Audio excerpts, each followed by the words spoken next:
Meus irmãos, Deus abençoe a vida de vocês grandemente. 2 plantões atrás eu prendi um traficante de drogas. E ele estava algemado assim para trás, do jeito que a gente precisa algemar, e ele pediu para ligar para a esposa, e eu permiti. Quando ele ligou para a esposa, a princípio ele estava negando que a droga era dele, a gente pegou imagens e confirmou que ele embarcou aqui na rodoviária de Londrina com essa droga. Ele falou assim para a esposa: olha, pede pro, tipo, Alecrim, eu não me lembro o nome da pessoa, mandar um advogado aqui. Eu, como policial experiente, me passou diversas situações na cabeça. Eu falei, a esposa dele sabe que ele está exatamente aqui, possivelmente ela está com a localização dele online. Quando ele falou isso, pede pro coisa mandar o advogado aqui, a esposa dele já entrou em pranto, começou a chorar, começou a gritar, eu falei para você, eu falei para você. Ele falou, não, só faz isso, e já desligou o telefone.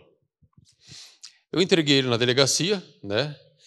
E o delegado perguntou para ele, você tem religião? Ele falou, sim, sou evangélico. Antes de eu entregar ele, pastor, eu já tinha falado, olha, cara, você parece que tem uma esposa bonita, você é saudável, você tem filhos? Tem. Eu falei, dá para você arrumar essa vida aqui para frente. Eu não sei quanto tempo você vai ficar na cadeia. Quando ele falou que era evangélico, eu fui levar ele lá para a cela.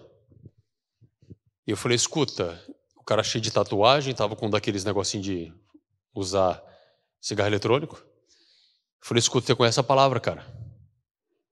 Ele falou, eu estou desviado.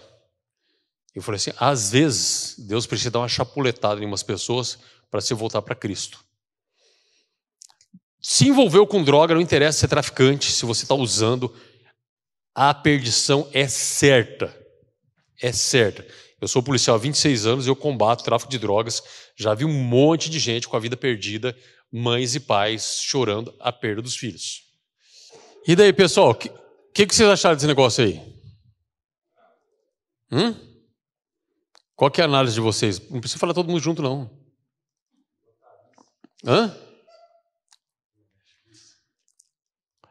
O que vocês acharam? Tem cheiro do que isso?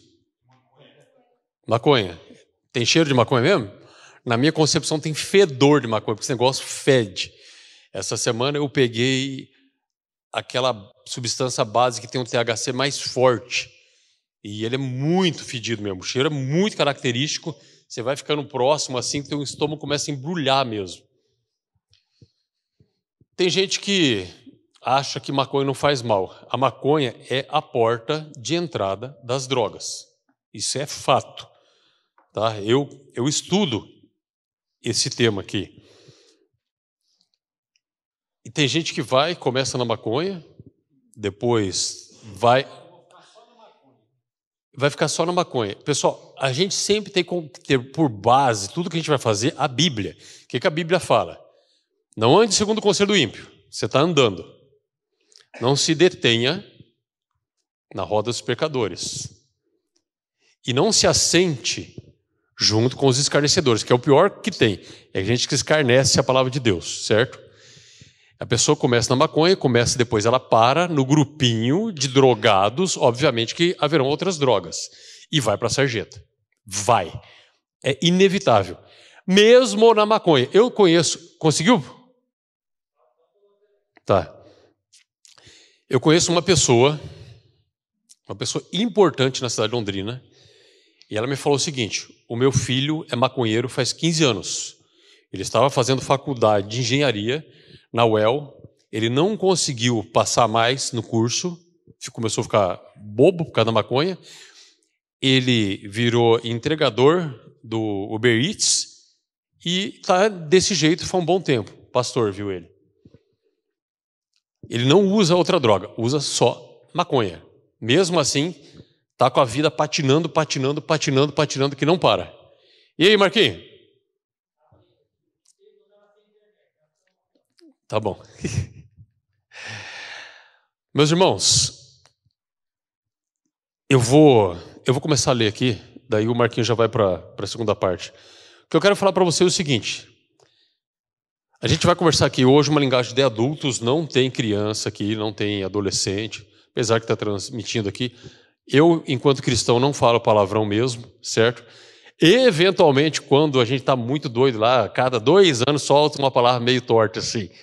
Mas a gente não vai falar palavrão aqui, obviamente. Mas nós vamos falar uma linguagem adulto, certo?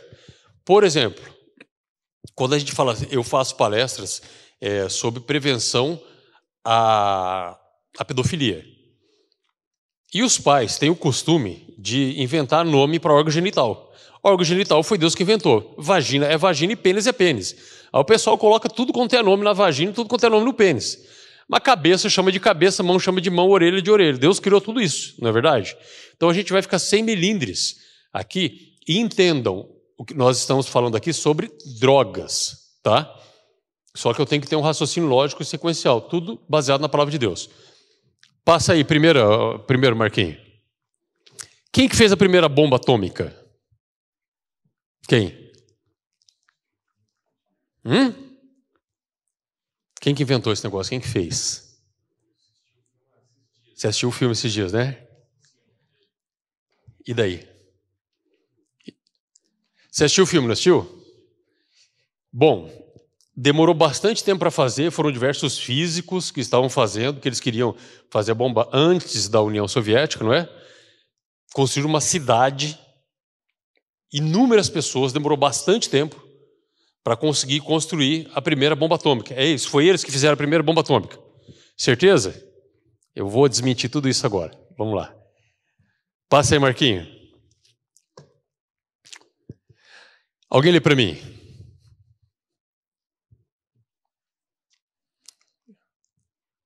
Vai, pessoal, não vou ficar lendo sozinho, não.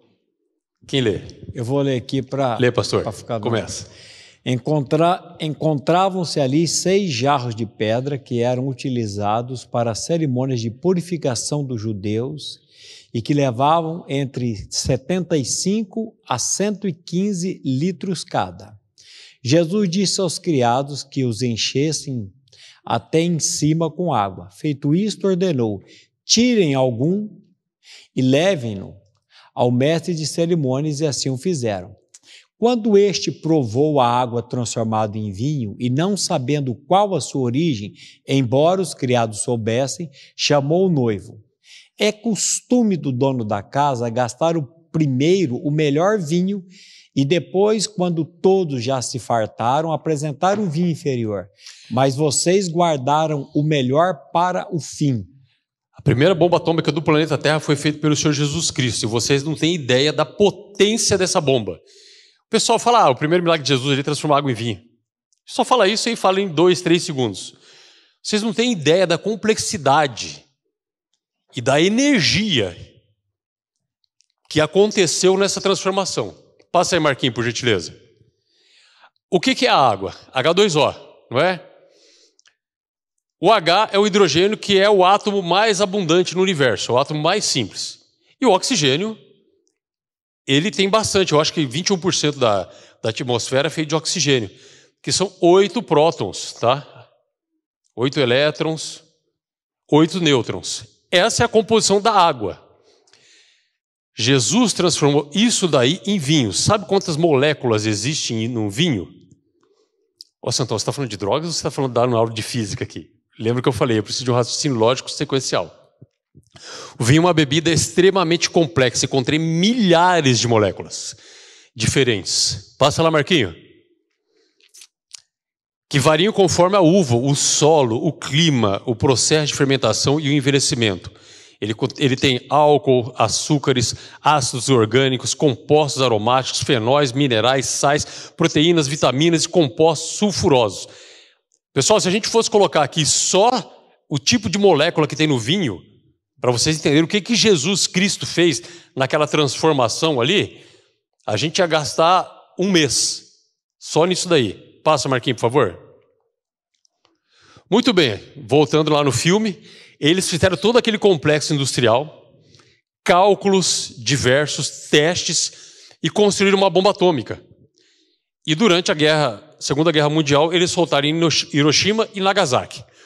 Essa de Hiroshima, pessoal, prestem atenção nisso.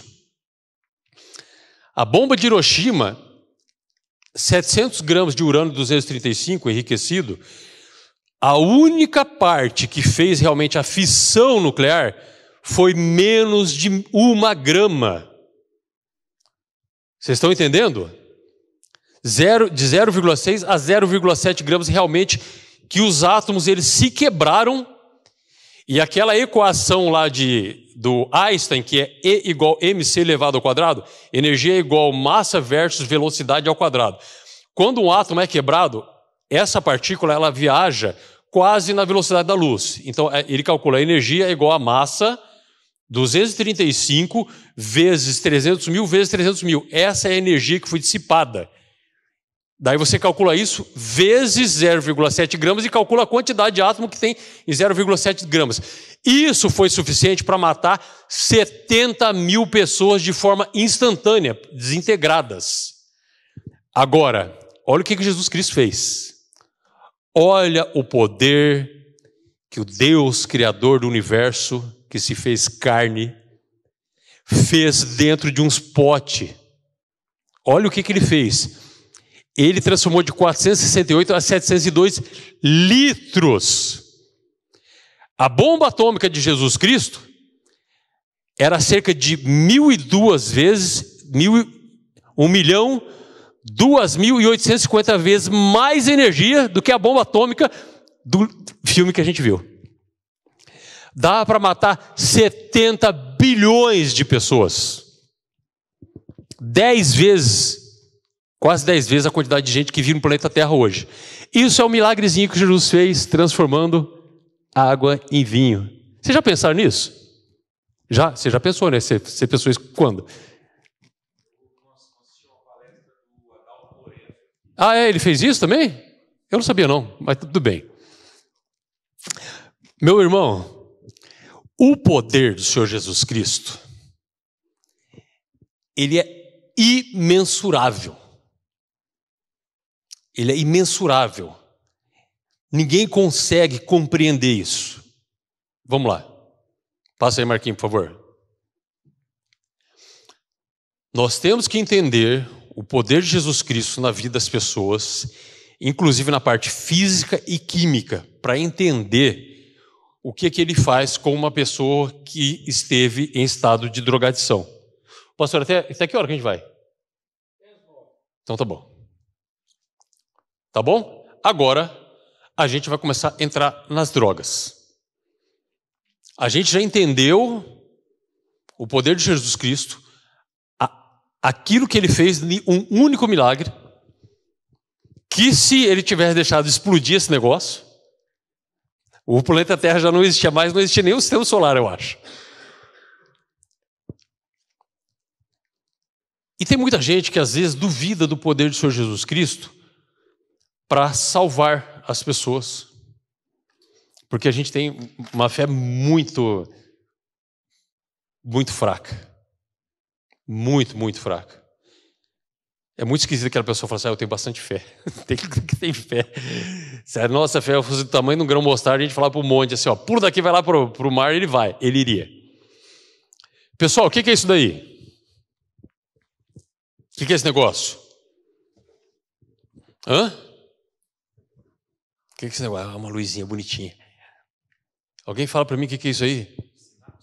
Essa é a sinapse. Nós temos em todos os neurônios. Cadê? Eu falei, o que é isso aí? Eu marquei, não passou o negócio para frente, gente. Isso daí, ó, a luzinha. O que é? Por isso que eu não estou entendendo que vocês estão ali boiando. Esse negocinho é a sinapse. Os nossos neurônios, eles não ligam um no outro. Os nossos neurônios, eles chegam pertinho um do outro. A gente tem neurônio que tem mais de 1 metro. Não estou falando de gente anão, não, tá? É pessoa que tem uma estatura mediana. Tem mais de 1 metro. Ele sai daqui e ele vai até na ponta do pé. E é interessante, quer ver? Pastor, fecha os seus olhos, por gentileza. Fechou os olhos. Onde encostei no senhor? No braço. Estava seco ou estava molhado? É duro ou mole? Duro. Estava frio ou quente? Morno. Pode abrir os olhos. Como é que ele sabe que encostou ali no braço dele e ele sentiu tudo isso aqui? 100% do nosso organismo tem neurônio. E é nesse lugar aí que a droga age.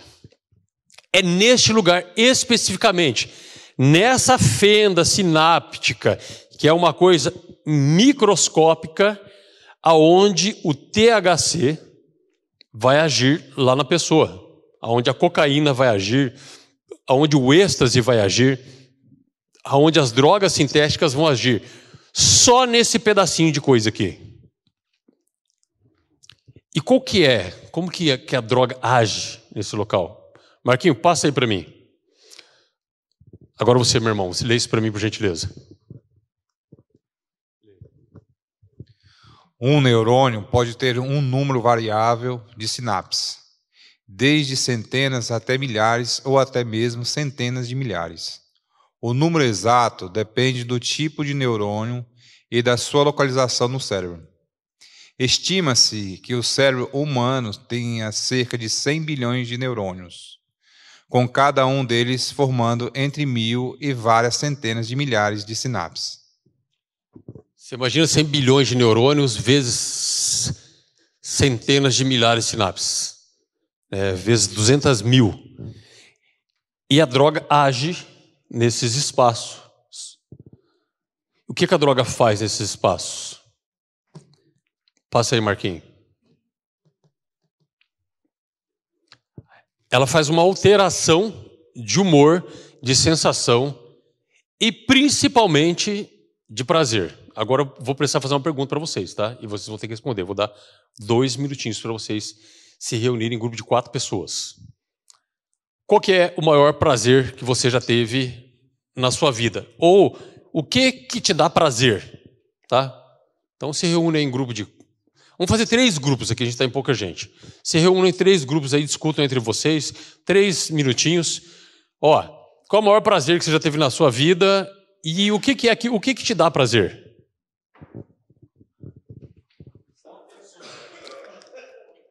A primeira frase lá, ó, sem melindres, beleza?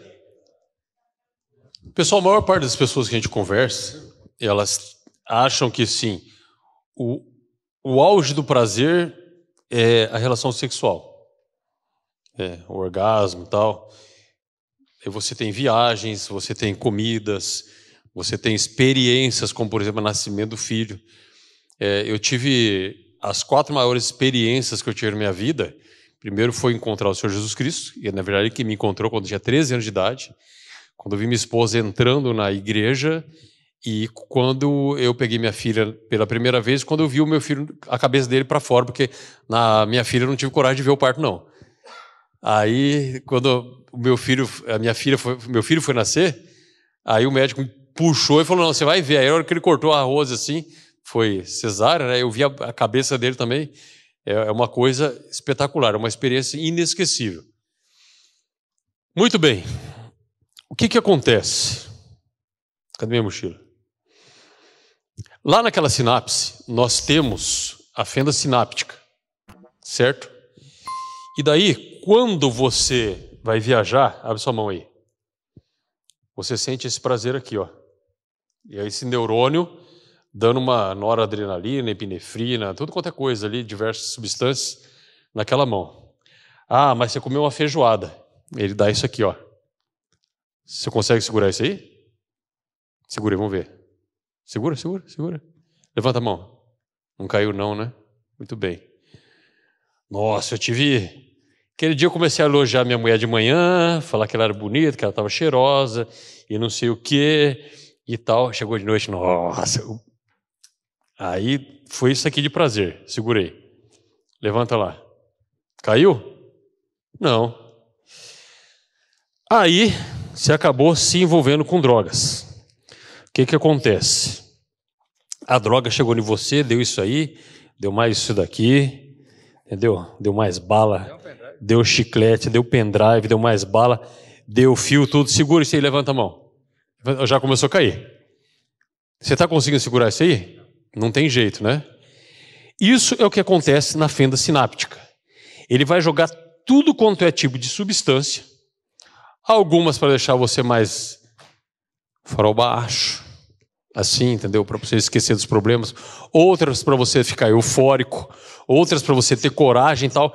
Mas é tanta substância que o seu organismo não aguenta. O seu organismo não pode suportar tanta substância. Começa a ter um extravasamento de substância, ficando na fenda sináptica.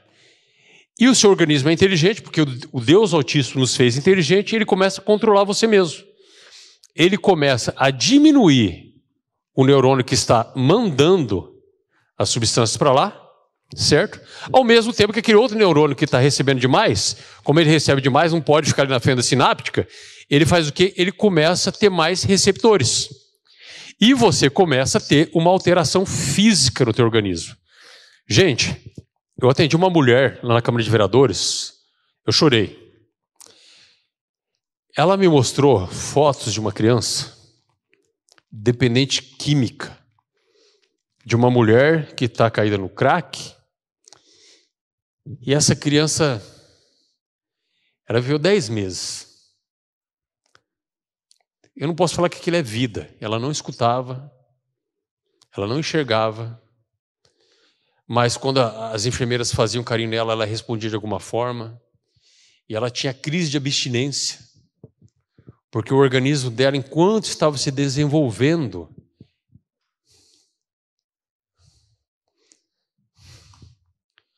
foi necessário.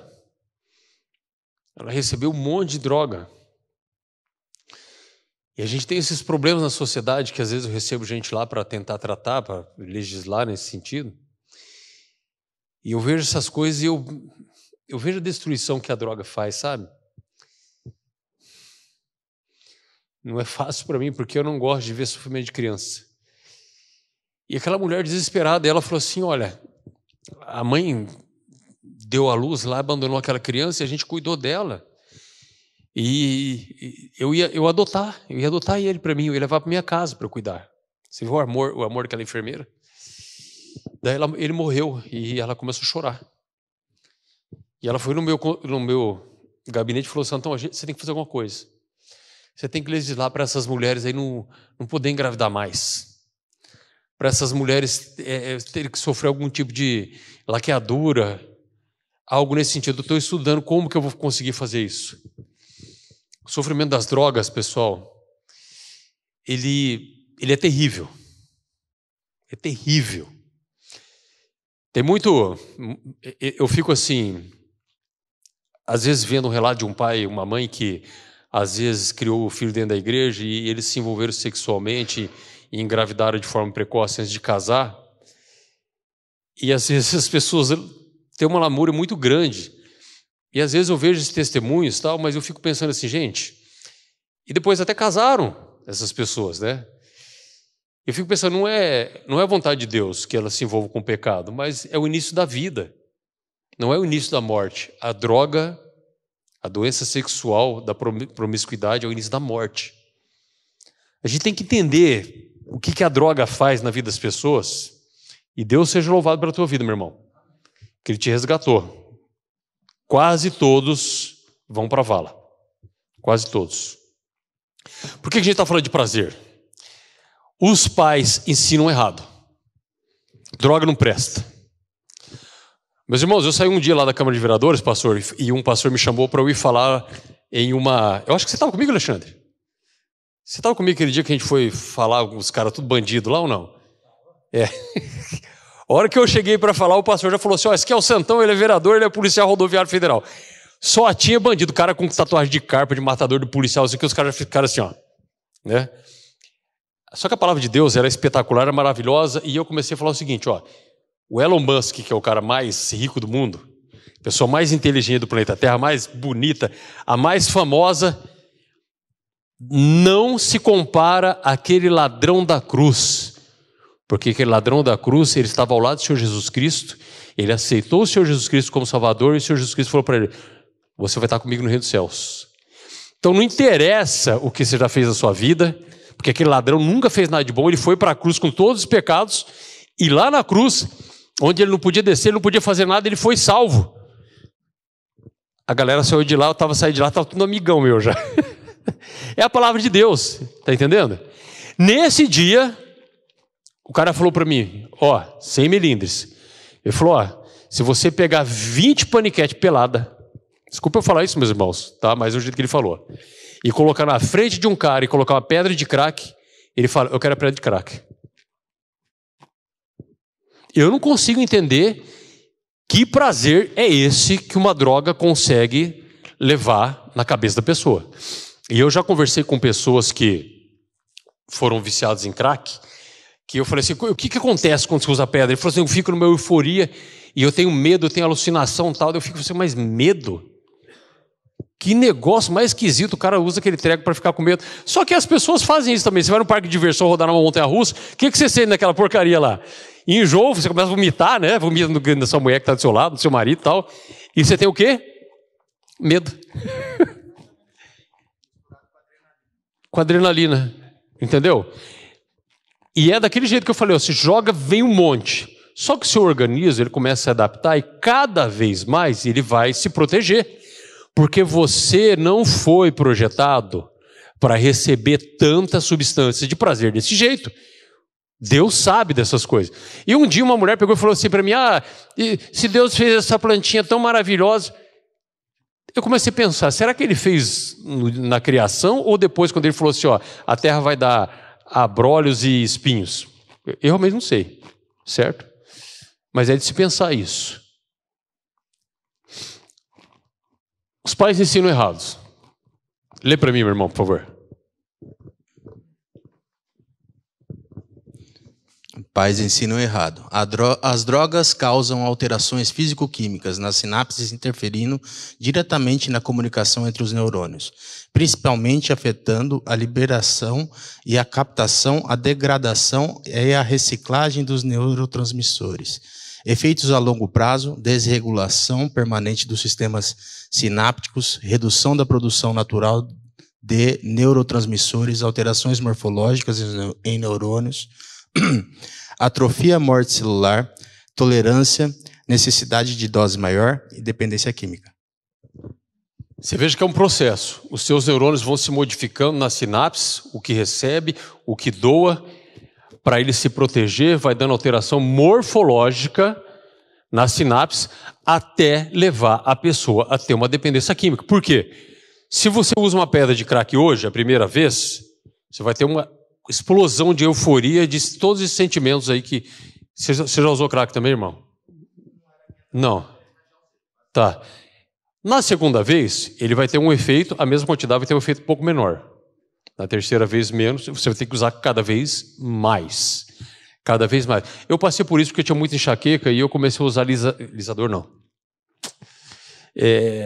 Neosaldina. Uma neosaldina acabava com a minha dor de cabeça. Foi passando alguns anos, tinha que usar 2. Foi passando um tempo, eu tinha que usar 3. Foi passando, eu tinha que usar 4, não passava. Não passava. Eu acabei descobrindo que era leite que estava me dando isso, e eu parei de tomar leite. Mesmo com medicamento, isso também acontece com o nosso corpo. Pessoal, deixa eu falar para vocês uma coisa. Eu sou policial, certo? Quando a minha filha, que hoje tem 19 anos, uma vez eu cheguei em casa uniformizado, ela falou, pai, o que é esse negócio aí? Minha arma, eu estava com a pistola .40 aqui. Eu falei, isso é uma arma, filha. Arma? O que é isso?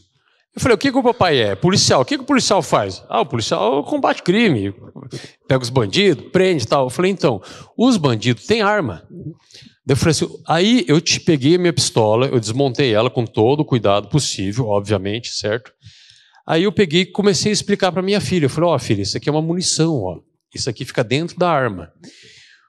Quando a gente aperta o gatilho, dei a arma para ela ver, sem munição, obviamente, e a criança não consegue apertar gatilho de arma, porque a pressão do dedo da criança é menor do que o gatilho da arma.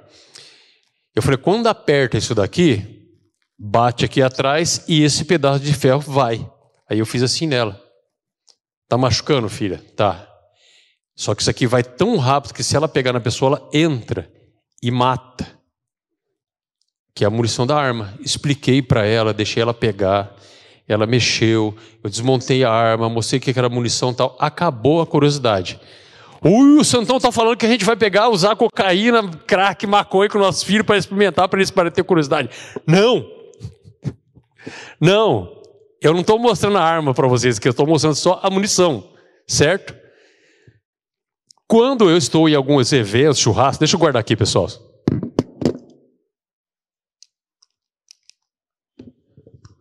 E os pais autorizam para as crianças pararem de ter algum tipo de curiosidade, como por exemplo a gente fez no acampamento de adolescentes, eu expliquei do perigo da arma de fogo, que a arma de fogo só pode estar na mão de uma pessoa que tem plena consciência, que ela só pode ser utilizada para a defesa pessoal, etc. Os meus filhos não têm curiosidade nenhuma com arma. Ao mesmo tempo que a primeira vez que eu levei um pedacinho de maconha para os meus filhos cheirarem, como eu trouxe esses papéis aqui impregnados de maconha para vocês, essa cueca minha aí, não é cueca não, galera. Assim como eu trouxe essa camisa aqui, nossa, pai, que fedor esse negócio, que isso aqui é cocô, não sei o quê. Não, isso aí é maconha. Ah, isso que é maconha? É. Nossa, como é que tem gente que fuma um negócio fedido desse? Aí eu fui explicar para eles, aí eu mostrei foto para eles de cocaína, de êxtase, de todas essas coisas, expliquei todos os efeitos. Essa aqui deixa a pessoa acordada a noite inteira, essa aqui deixa a pessoa mais esperta, só que eu falei para ela, todas elas levam a pessoa para a vala, aí eu mostro a foto, certo? Eu mostro a foto de qual é a consequência das drogas lá na frente. Marquinho, coloca aquele vídeo, por gentileza. Tem como apagar essa luz aqui? Vamos ver se dá para ver.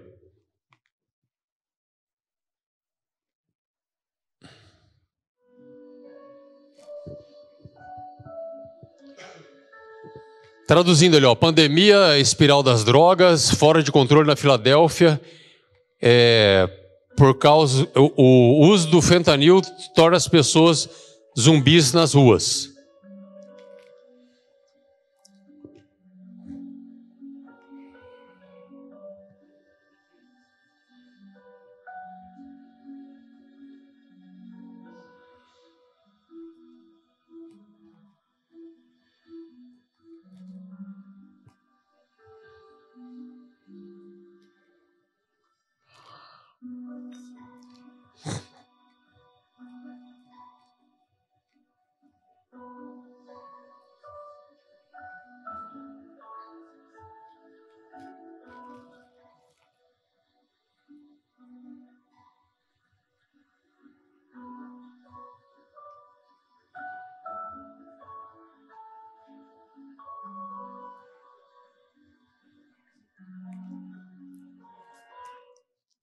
Obrigado. Essa posição arcada, pessoal, ela é uma posição característica do uso do fentanil. As pessoas ficam assim. Eu não sei o porquê. É um estado de psicose que essa droga deixa a pessoa, a ponto dela perder um pouco assim a consciência. Tem muita gente que vai para as drogas porque está em depressão, porque teve uma desilusão amorosa, por diversos motivos, certo? Às vezes por rebeldia e tudo mais. A nossa sociedade, ela quer destruir o que nós temos de mais importante, que foi criado por Deus, é a família. O Senhor Deus criou essa instituição família. O próprio Senhor Jesus Cristo, ele não nasceu de homem, nasceu de mulher, mas ele viveu em uma família. E a sociedade atual quer destruir tudo que Deus criou e quer destruir o ser humano.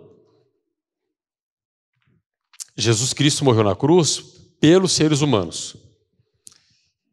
E existem seres humanos que trabalham incansavelmente, dia após dia, noite após noite, para trazer tudo que há de ruim dentro da sociedade. Como, por exemplo, liberação das drogas. Glamuralização, não sei se existe essa palavra, do uso de drogas. Ali na Câmara de Vereadores mesmo, eu enfrentei uma batalha ano passado. Aquela galera lá queria aprovar um título de utilidade pública, eu não lembro se foi ano passado ou foi no começo desse ano. Não, foi no começo desse ano mesmo, é isso aí. Ó, eu não vou falar o nome da ex-vereadora, tá? Mas uma ex-vereadora cristã batista, gente, aqui na Câmara de Vereadores de Londrina, ela colocou um projeto de lei para dar um título de utilidade pública a uma instituição que faz tratamento com a cannabis sativa. Olha que nome lindo. Eles colocaram assim, Cura em Flor. O papel aceita tudo, meu irmão. Cura em Flor. Pegaram uma casa lá no Cafezal, dizendo que lá havia um laboratório. Uma casa, não tem laboratório. Um laboratório químico, ele é enorme. Ele precisa de cientistas, de médicos. E que eles faziam experiências para essas pessoas que eventualmente estão sendo tratadas pelo THC. Eu acho que realmente existe, sabe, tratamento com esse tipo de princípio ativo para algumas pessoas quando o médico indica. Porém, o título de utilidade pública é uma coisa muito complexa. Quando uma entidade recebe um título de utilidade pública, ela pode captar dinheiro público. Nós iríamos pagar impostos para fazer apologia às drogas. Inclusive, essa instituição, eu consegui derrubar esse projeto depois de muita batalha, porque na página deles do Instagram, depois eles apagaram, depois que eu achei, estava lá, Dia da Maconha, que legal, uso recreativo, como é legal você se reunir com os amigos para fumar um cigarrão do capeta, e não sei o quê. Mas falaram que ia me processar, que não sei o quê. Gente, vocês não têm ideia do que eu passei. E tive que brigar com diversos vereadores. No final, a gente conseguiu derrubar o título de utilidade pública. O grande problema é que a vereadora que tinha colocado esse pedido de título de utilidade pública, ela não foi reeleita. Só que daí o que ela fez? Ela pegou, tirou o projeto de lei para a gente votar esse ano agora, para ela não passar vergonha. Mas graças a Deus não foi aprovado. Oração, jejum. Porque senão, gente, nós íamos pegar o nosso dinheiro, entendeu? Para bancar aquilo que destrói a sociedade, que destrói os filhos das pessoas. Então, assim, a política hoje que incentiva o uso de drogas, como, por exemplo, aqui na Filadélfia, ela está toda errada. Ela é para destruir. Gente, droga nunca fez ninguém ficar inteligente, nunca fez ninguém virar médico, professor, doutor. Ela leva para a sarjeta. Essas pessoas aqui estão sentindo prazer. Essas pessoas têm mais prazer em estar ali do que ter uma família, do que ter uma esposa, do que fazer sexo, do que comer uma comida boa, do que viajar, do que assistir uma palavra, do que ter um filho. Se não fosse assim, essa mulher que usa crack aqui não teria um filho atrás do outro e chegava e deixava no hospital. Nem o prazer daquilo que Deus deixou para a gente de herança, que são os filhos, a pessoa não tem. O efeito da droga supera todas essas coisas. O efeito é devastador. Tem gente que não consegue compreender isso. Marquinhos, por gentileza. Próximo. Como é que eu sei se o meu filho está usando droga se não está? E enfrentei uma situação onde um filho de um pastor, ele foi preso lá no condomínio. Essa pessoa não mora lá mais, por isso eu vou contar isso, tá? O filho dele foi preso porque estava usando maconha. O ex-comandante do choque prendeu ele lá dentro. E daí entrou uma polêmica dentro do condomínio porque a esposa desse pastor era síndica lá. E pediram para ela deixar de ser síndica, aí deu um rolo enorme lá. Aí um dia ela veio conversar comigo. Ela falou, olha só o que aconteceu com meu filho e tal. Ela estava protegendo o filho, na verdade. Eu falei, é muito fácil saber se seu filho usa ou não droga, é só pegar e fazer um exame. Ela falou, mas eu sei que ele usa. Pessoal, existem muitas características para você saber se o teu filho está propenso a usar ou já está usando. E que o Senhor Deus Altíssimo Todo-Poderoso proteja os nossos filhos para que isso nunca aconteça. E é muito fácil para que isso não aconteça. Vocês vão ver daqui a pouco. Aquele que eu falei do raciocínio lógico sequencial. Primeira coisa. Mudança comportamental. Pessoal, a mesma coisa que acontece com a criança que é abusada sexualmente. Você vai ver necessariamente algum tipo de mudança comportamental, porque a droga muda o comportamento mesmo. As crianças que são abusadas sexualmente, elas mudam o comportamento por repressão, por se sentir culpado, por diversas situações, por vergonha e tudo mais. A droga não, ela muda o comportamento porque a droga realmente ela faz isso com a pessoa. Existem alterações físicas. Geralmente o crack deixa a pessoa muito magra. Quer ver um exemplo banal? Um dia eu estava indo com a minha sogra levar ela na casa dela. Eu parei ali do lado do shopping... Como é que é o nome daquele shopping que tem ali? Perto da rodovia Boulevard. O cara parou do meu lado, gente. Eu sou polícia, né? O cara parou do meu lado e falou: ô, senhor, por favor, aí, dá um dinheiro pra mim, que eu sou trabalhador. Ele mostrou a mão dele, tudo suja nas unhas, e um monte de pedaços da mão dele estava queimado e sem a pele. Sabe, naquela recuperação já assim, ó. Gente, ninguém pega uma enxada e vai batendo lá carpir no mato até esfolar a mão. Ninguém faz isso, entendeu? Você vai começar a criar calo ali, você vai parar por causa da dor. Só que a pessoa, quando está usando a pedra de crack, ela sente tanto prazer que o prazer da pedra de crack faz ela superar a dor, ela queima a mão com aqueles cachimbos e sai pedaço da pele mesmo. Eu falei: eu não vou dar dinheiro para você não, que você é craquento. Não, senhor, não sou craquento não, é isso que é minha mãe trabalhadora, não sei o quê. Eu falei: rapaz, eu sou polícia, você é craquento. Não, eu estava pegando as enxadas, carpino. Não é não, é crack. Aí abriu o semáforo e falou: dá licença, e fui. Se eu tivesse dado dinheiro para ele, ele ia fazer o quê? Usar crack. Eu ia abastecer o crime organizado com o meu dinheiro. A minha sogra falou assim: não, mas como é que você sabe que ele é trabalhador? Você não viu a mão dele? Aí eu fui explicar, falei: dona Mira, que não é a mão do trabalhador, tal. Existe alteração física, certo? O cara que está usando maconha, ele fica assim, ó. Ele vai fazer a palestra. Falei: pastor, tão barato essa palestra, não tá? Esses irmãos aí, vocês estão beleza? O cara que usa aí, os caras dão os tapas na macaca, mano. O cara tem alteração emocional também, sabe? Tipo, ele tá meio agitado assim. Daqui a pouco ele tá tranquilo, entendeu? Ele tá bem sossegado. Então tem as alterações emocionais, certo? Alterações sociais, geralmente a pessoa começa a andar com um grupo de pessoas diferentes daquela que ela estava acostumada a andar. Não quer estar vindo na igreja mais, não quer ter o grupinho aqui, porque o grupinho aqui não usa, certo? Ela tem que estar onde tem a facilidade dela encontrar as drogas. Características pessoais. Pede muito dinheiro, certo? O dinheiro vai, você não sabe aonde está indo. Furtos, começa a acontecer furtos dentro de casa. Infelizmente, eu morava no Parigô de Souza, na frente de um menino que ele acabou se envolvendo com drogas. Ele perdeu a esposa, perdeu 2 filhos, começou a morar na casa do pai, da mãe, começou a furtar tudo que tinha dentro de casa. Aí um dia os pais falaram: chega, a gente não aguenta mais, e eles foram embora para Paranaguá. Um dia eu encontrei o Marcelo na rua, eu e um policial cristão, Sampainhos, lembra? Trabalhou com a gente lá. Conseguimos uma clínica para internar ele, fomos atrás de lençol, de não sei o que, tal. No dia que a gente foi atrás dele para internar, o que ele fez? Saiu correndo, nunca mais vi ele na minha vida. Ele não quis. Essas pessoas, elas querem sair, mas ao mesmo tempo que elas sentem alguma coisa que você: eu não vou conseguir viver sem a droga. Atraso sempre, olhos vermelhos ou farol baixo, esse da maconha que eu falei, odor nas roupas, entendeu? Igual estava a cueca aí. Agressividade, irritabilidade e paranoia. A falta do uso das drogas, pessoal, quando a pessoa já está, principalmente em dependência química, ela faz tudo que for possível, inclusive ela mata seus parentes, se necessário, para usar as drogas. Eu atendo bastante gente com essa situação. Eu já levei uns 3 ou 4 meninos de famílias lá no Sense, para eles verem como é uma cela, para ver onde que o mundo das drogas vai levar, para a cadeia ou para o cemitério.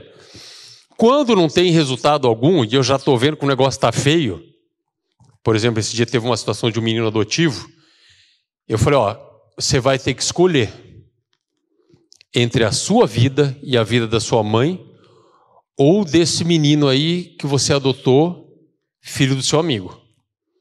Adolescente é inconsequente, ele não tem filho, ele não cresceu dentro do aspecto da moralidade ainda, ele não tem responsabilidade, ele já está furtando as coisas que o cara mostrou o vídeo. Daqui uns dias ele vai passar para o segundo passo. Ele vai matar vocês. Você que escolhe a partir de agora. Aí eles tiveram que levar o menino embora. O menino se lixou. A gente obviamente falou da palavra de Deus para ele, etc. Se lixou para a condição. Oramos junto. Eu espero que o Deus Altíssimo faça alguma coisa um dia. Pessoal, eu comecei falando do poder do Deus Altíssimo, do negócio lá da bomba atômica, certo? Passa aí, Marquinhos, por favor. Esse negócio aqui é um negócio impressionante. Isso aqui chama Catedral do Duomo, lá em Milão. Eu primeira vez na minha vida que eu juntei um punhado de dinheiro, gastei tudo agora numa viagem. Eu estive lá em Milão durante 3 horas, eu vi esse negócio. E eu gosto de história, eu vou lendo onde eu ia indo, eu ia olhando.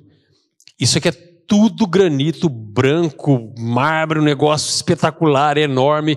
Demorava 600 anos para fazer esse negócio.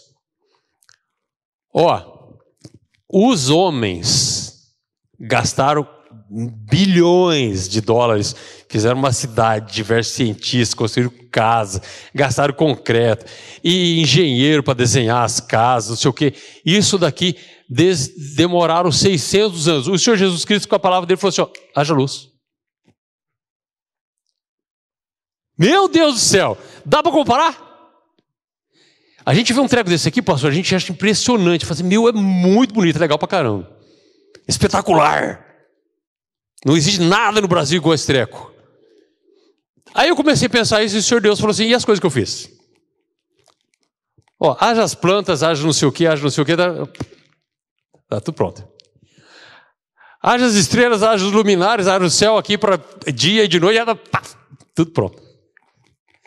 E esse granito também veio da terra que Deus criou. Gente, nós temos que entender o poder do Senhor Jesus Cristo sobre a vida das pessoas. Ele é muito maior do que qualquer droga, do que qualquer porcaria, do que sexo, do que casamento, do que carreira, de qualquer coisa. O poder... Passa, Marquinho! Eu quero contar a vida desse carinha aqui chamado Johnny. Esse carinha aqui, Eu fui construir minha casa 13 anos atrás, quase 14 anos atrás. Estava sem mão de obra. Eu falei, vou fazer minha casa. Desde furar as brocas lá até fazer o telhado, eu mesmo que fiz. E eu contratei o primo da minha esposa. E o primo da minha esposa chamou esse tal desse Johnny, né? Pastor, você conhece ele, né, pastor? O Jonathan lá da Casa Verde. Aí eu fui pegar o Johnny na casa dele. Rapaz, você imagina um bicho craquento. Feio, caído no crack, na maconha e no cigarro junto.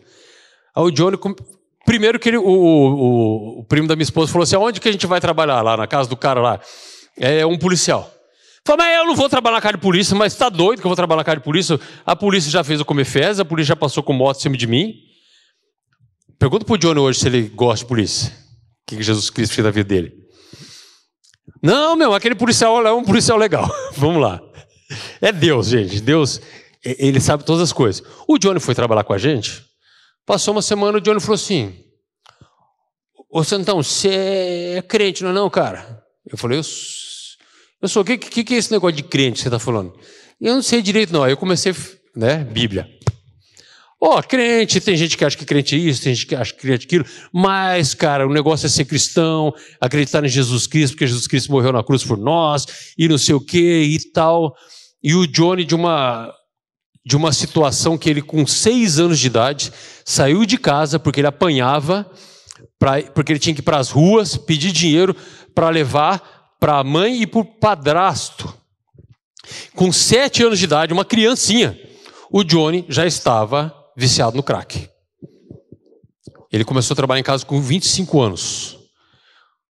O Johnny tinha sido preso 2 vezes, furtava, família dele toda desgraçada, as irmãs prostitutas, os outros irmãos, tudo envolvido com droga e tal. Aí eu fui falando do evangelho pro Johnny. Um dia o Johnny falou assim, Santão, eu estou frequentando a igreja.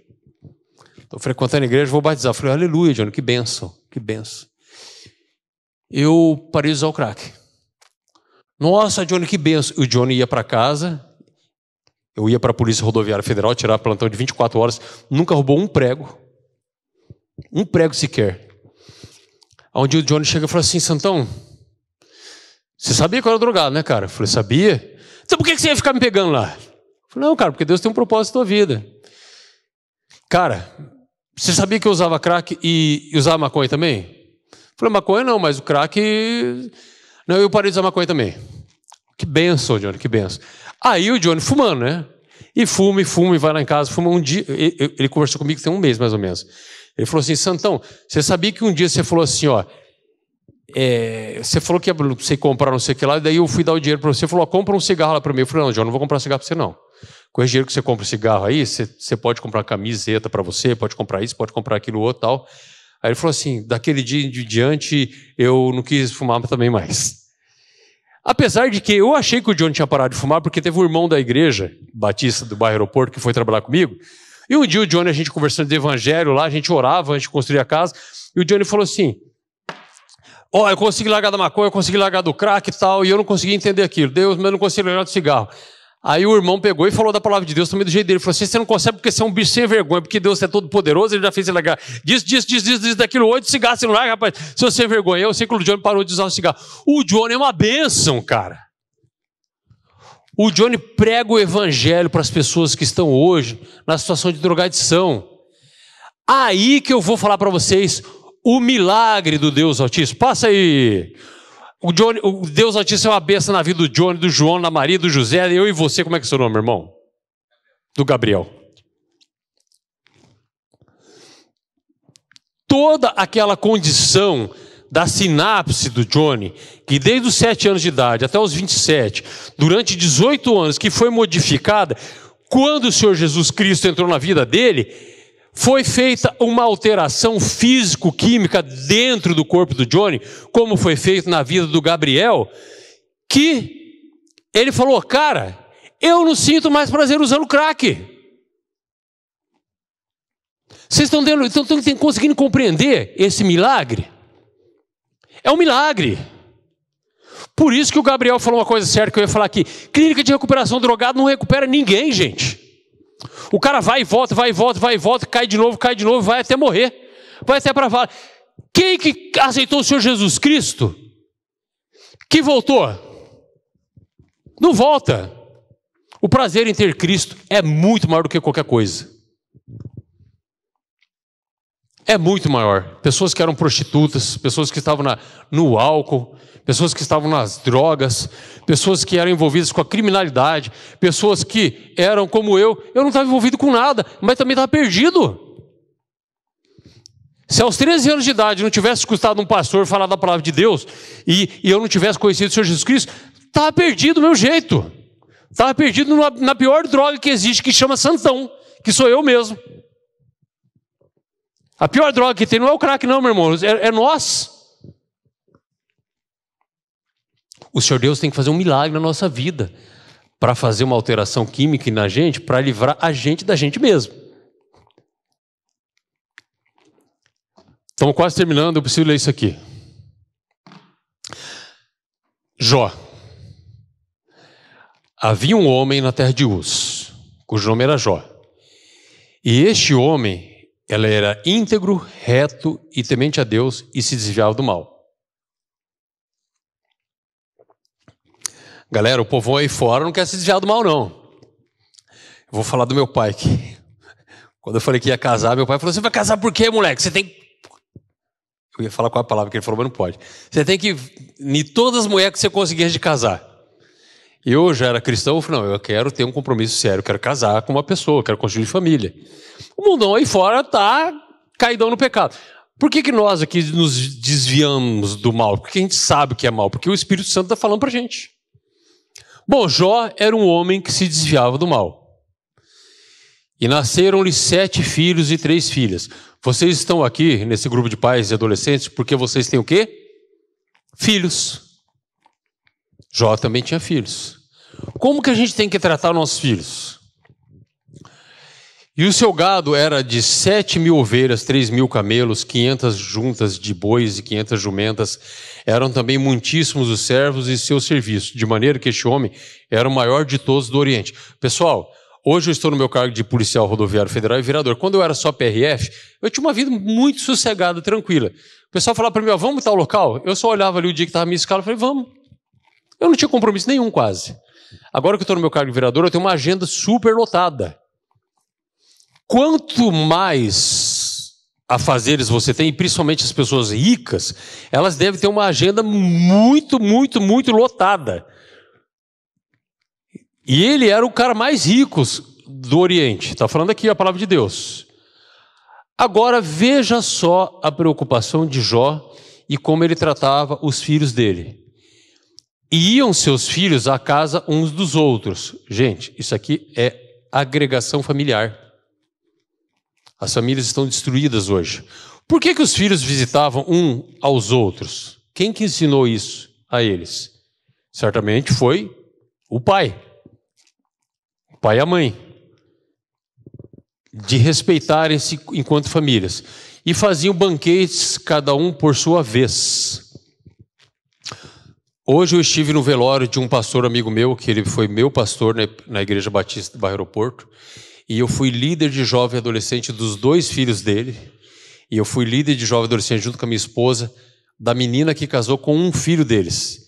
E eu brincava lá na igreja, pastor, que a gente queria que o pessoal namorasse um com o outro lá. A gente começou o ministério lá com 4 jovens, a gente terminou, quando a gente veio para cá, tinha uns 35.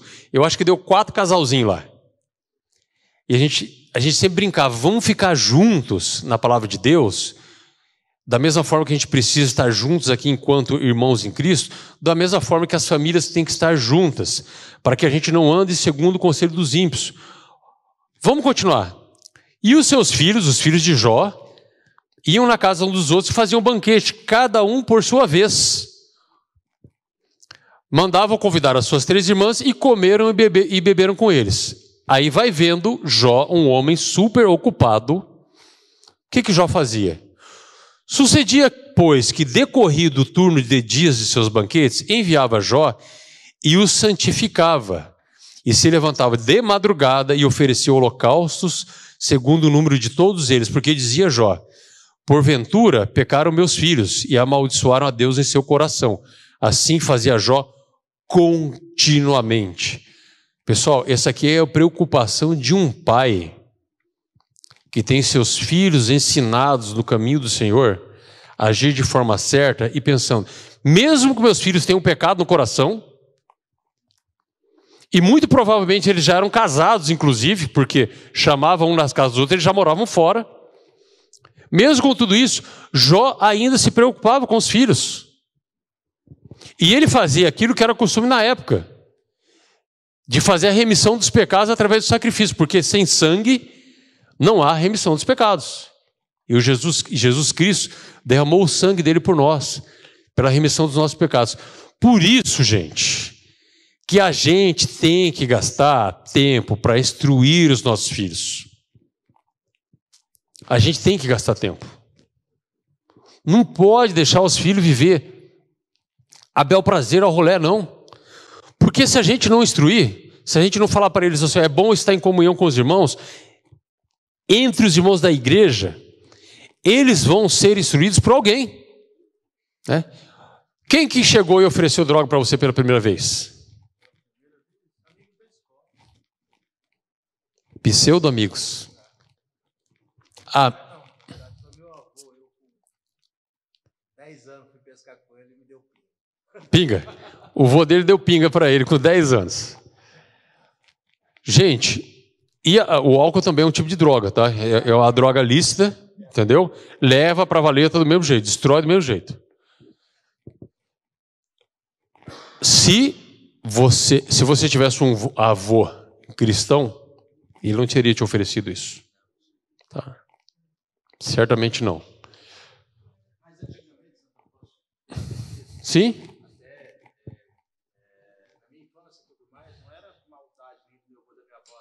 Sim. Eles davam, a gente ficava gripado ou não, eles davam a pinga, o limão e o mel, mas não era para ficar doidão, era para suar. Eu lembro disso. Desde pequeno, assim, sabe?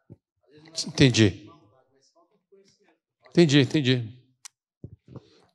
Agora, a droga, especificamente as drogas ilícitas, geralmente, a primeira vez que se consome é em escola ou em grupos de amigos.